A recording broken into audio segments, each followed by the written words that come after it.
fourth graders. Welcome to week 1 of distance learning. This is Mrs. Nelson.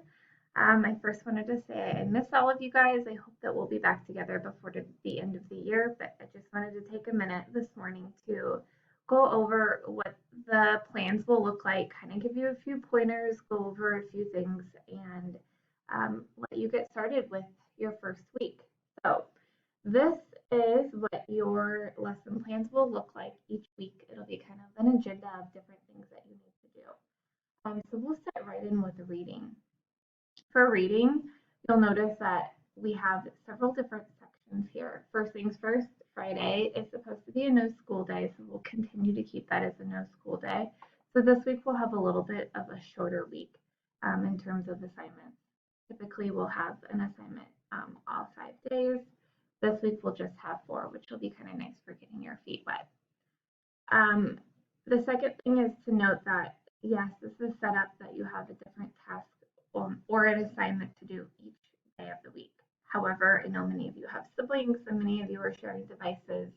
And so you can kind of work through this at any pace that you need to. You just need to make sure that all of your assignments get done and turned in by Thursday at 3 o'clock. Typically, it'll be Friday at 3 o'clock, but this week it'll be Thursday. For reading specifically, you'll have a reading passage and questions that you'll do each day.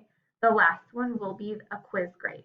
The other 3 will get points for daily work, just like normal, for doing it and completing it and working through that. And then the very last one will be the grade that will be your quiz assignment. So that'll be weighted a little bit differently, and you'll want to try your best on that one.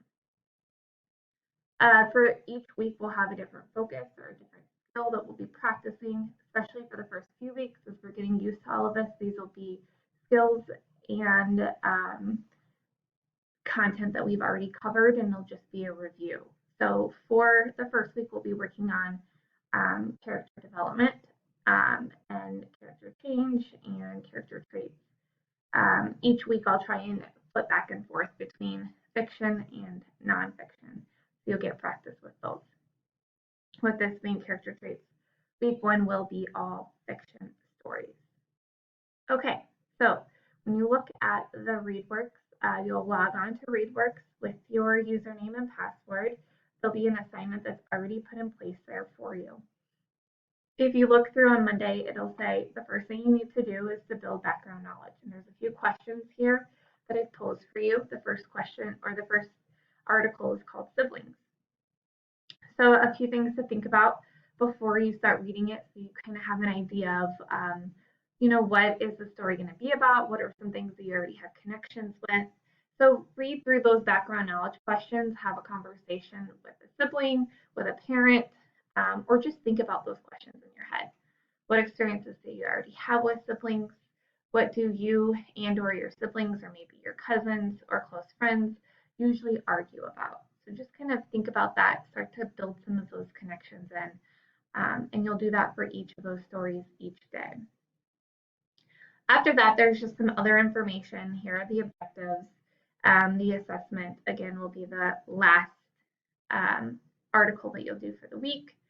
And then the second part of reading is that you'll need to log on to iReady, and you'll need to do 10 minutes of any of the self-selected work.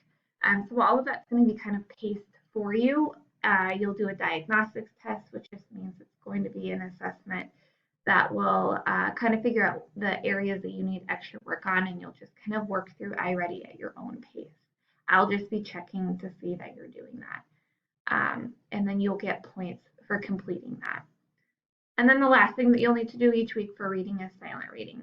You'll need to do 30 to 40 minutes of reading to self on your own.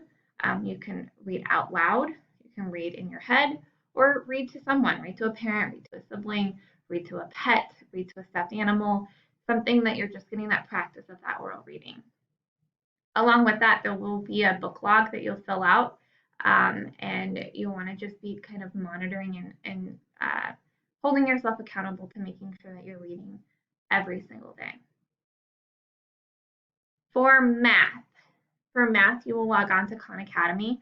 You can see over the weekend that many of you have already logged on. If you have not yet, make sure that you get logged on. Make sure that the password and your username works. If it doesn't, please let me know and I'll get that sorted out. When you get on, there's going to be tasks that I have assigned for you. So I've watched all of these videos, I've taken all of the exercises, and for the first week, these are going to be skills that, again, are things that we've already learned, but I could just tell that we needed some extra practice with them. So no new content, just extra practice with skills that we've already worked on. Now you'll be able to work through any of the videos or any of the exercises, and there are some other exercises and some other videos I didn't choose for you. You can do those as an option, you don't have to.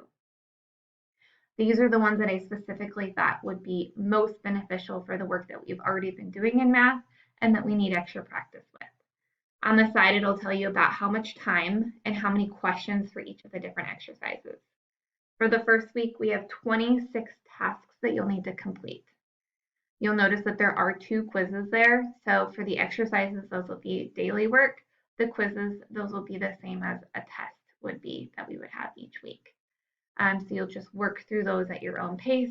Same thing for reading. I do have it organized so that you can do this as a pacing guide and kind of chunk it out a little bit each day. But again, everything just needs to be done by Thursday at 3 o'clock. So you can try and figure out how you want to do that. Maybe you want to spend a whole afternoon doing math and then another couple afternoons doing reading. You and your family will need to figure out what's best for you. Also, along with math, you'll have extra math, and there'll be multiplication and division fact practice that you'll want to just log on each day and get that extra practice in. Again, I will not necessarily be specifically assigning each person a different math fact activity to do, so you'll just log on. I will be monitoring to make sure that you're just getting that extra practice each day. One other important note is right here where it says watch all of the videos into their entirety. That's extremely important that you do that. You need to be watching the entire video because it'll give you some guidance on how to make sure to answer the exercise questions correctly. It'll tell you about formatting things, and I don't want you to be missing problems because you didn't know how to type it in correctly. The videos will show you how to do that. Lastly is going to be in a writing assignment. So we will be working through 3 different writing assignments over the next, well, probably about 2 writing assignments over the next month, and then hopefully we'll be back in May and completing the last writing assignment together. The first one is another persuasive writing. So you've already done one, so you kind of have your feet wet already. We're going to do another one just to continue to practice that. For this week, your tasks are going to be to brainstorm your topic and then to complete the pre-writing map. That's all you need to get done this week. So please just make sure that you're working through that. There's a couple of ideas that I've already generated for you, and you can look through those topics down here. If there is another topic that you would like to do for persuasive writing, you can absolutely let me know and I will approve those or help you tweak it so that it would be an appropriate topic. You want to try and get things, the writing assignments will be, their due dates will be a little bit different. So you want to make sure that you check to see when things are due for writing so that I can give you feedback and get it back to you in a timely manner so that you can be working on it each week. You will write those. You can either print off your work, write it in, take a picture of it, send it back to me, or you can type it right on the computer and then email it to me that way. Blooms is something that if you have not yet, as a student logged into, please make sure that you log into Blooms. You'll be able to send me all of your writing work through a picture. I will be able to see it and give you feedback right away, more quickly than sending me an email. So for this week, you want to make sure to have both your topic as well as your pre-writing map done and complete by Thursday so that next week you can start working on the sentence outline. Now, I know this was a lot of information, so hopefully today just take some time to just look at everything, start to dig into some of the different websites and start to get yourself comfortable. If you have questions, write them down. I will be meeting with each student throughout the week. I will be trying to contact you. If you have not already signed up for a conference, look on Bloom's. There are several conference times available on Tuesday, Wednesday, and Thursday morning. My goal is to connect with each student to be able to take questions, to be able to help you with anything that you might be having issues with, and just to check in to see how everyone's doing. So I will be planning to do that each week. Those will be my times that are available. So if you've not signed up, please make sure to get on to Bloom, sign up for a conference time, leave a phone number so that I can make sure to contact the best phone number. And that way I know that it'll be at a time that you're available to talk. So with that, I hope that you guys have a great first week. Do not hesitate if you have any questions, and I will talk to you at some point in the next couple of days. Thanks.